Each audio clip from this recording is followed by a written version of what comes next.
but the older I get and the more I think about it, it makes a lot of sense. What she would do is she would go to restaurants that would not serve blacks in Tallahassee, Florida, where she was from.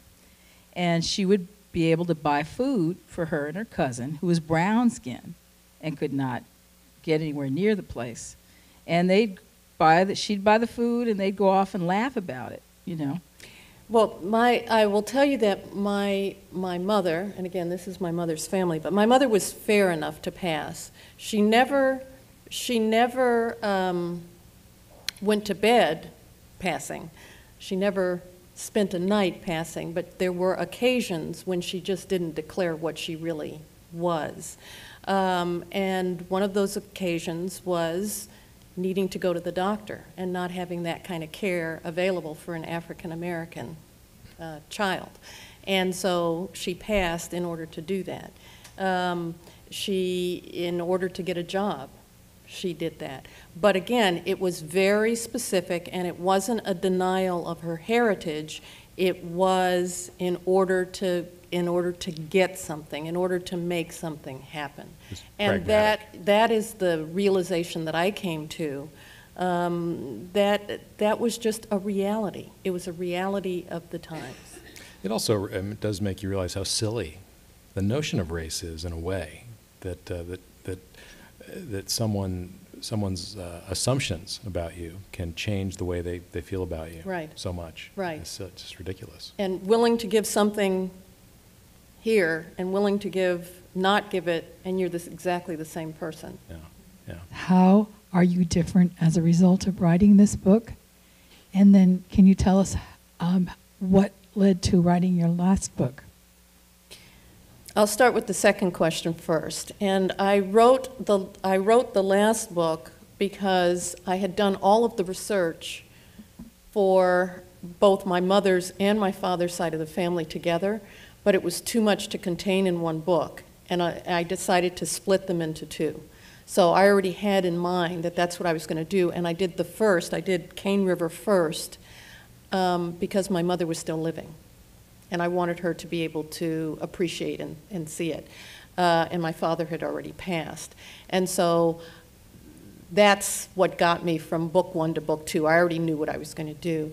And it's just, it changed me tremendously. It changed me, it opened, not to get too much psychotherapy going on here, but it just really opened me up in many ways, and it made me far less, and this isn't racial, far less black and white, so that I started living a lot more in gray, because I had to put myself in everybody's shoes for so long that suddenly I wasn't able to just compartmentalize as much as I had done before. In doing the research for your father's side, I'm wondering if you came across any of the descendants of the people who killed Emily's husband, Joseph Billis. Yes. Well, that is a matter of conjecture of who exactly did it. I put forth in Cane River my point of view, which is not proven. I believe it's true, but it's not proven. And yes, there are still descendants of those folks that live in the town. And you met them? They don't come out to my readings. Did you have you had conversations with anyone? I actually have not had conversations, but I have heard of some distant relatives of theirs who just consider the whole thing sort of colorful history at this point. Yeah. Yes.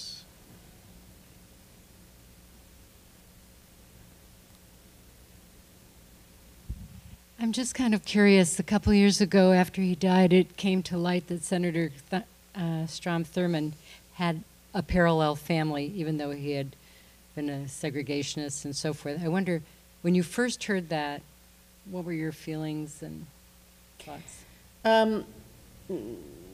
There was such a lack of surprise.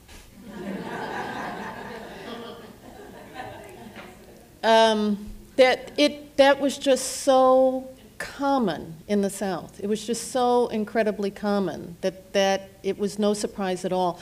You know, there was a protocol, and when you grow up in a certain way, you don't really even think about it, but there was a protocol in a lot of southern towns where there is a man and he has an official family and he has a side family or two side families or whatever it is. And the protocol is that if you are on a public street, you know, if you're walking down the street, you don't acknowledge one another. I mean, you just don't say anything. And you might actually converse, and you might not, but you might converse behind closed doors, but you never do it in public. And I know that that happened with my mother's family a lot because they were so fair. But if you got whooped as a child if you said something to Uncle Billy, kind of thing. And so there was that dynamic that has just so many protocols attached to it. And so when that came out, it just wasn't a surprise. It also wasn't a surprise with who was it, Cheney and Obama. And Obama. Oh. I love the line, though, that Obama's campaign issued a statement saying, well, every family has its black sheep. Right, right. Right. Yeah. I actually have two questions. One being, how did your use of fiction help you navigate what perhaps could be very painful in the fact and truths that were unearthed during your writing of this book? How did you use fiction? Was that what she said? Yeah, how did you use fiction to help navigate the pain and some of the truth? And the second question is, this is a personal story as much as it is a universal story, as much as it is a discourse on race. Given all those things, how are you navigating many people's desire to have you stand as a spokesperson for for the black race in fielding tangential questions or comments that take away from the universality and the very private personal aspect of it for you? Yeah, I very often, anyone that knows me knows that I very often preface comments that I have with, I am not speaking for all black folks, and then I will give an opinion. Because that is a fallacy. I'm not. I'm speaking for myself. So you can ask me whatever, and either I will choose to answer or I won't. And if I do, you just have to be aware that it's one response. And then your first question was the using fiction. I actually believe that fiction, I made a conscious choice not to do this as nonfiction. Too many negatives in there. I made a conscious choice to do this as fiction because I think you can get at the truth better through fiction than you can nonfiction. And it's too easy to shoot down nonfiction if you have a slight fact wrong or something happens on a Tuesday instead of a Thursday, and then you discount the whole thing. And what I wanted was I wanted to relay the emotional content and import of this time and this place in our country's history. And fiction lent itself very well to doing that. And as far as navigating the pain of it, it was still painful, and it would have been painful no matter how I had done it. I actually think it was more painful doing it through fiction because I really wanted to capture the emotion of it, which meant that I really had to deliver myself up to that emotion.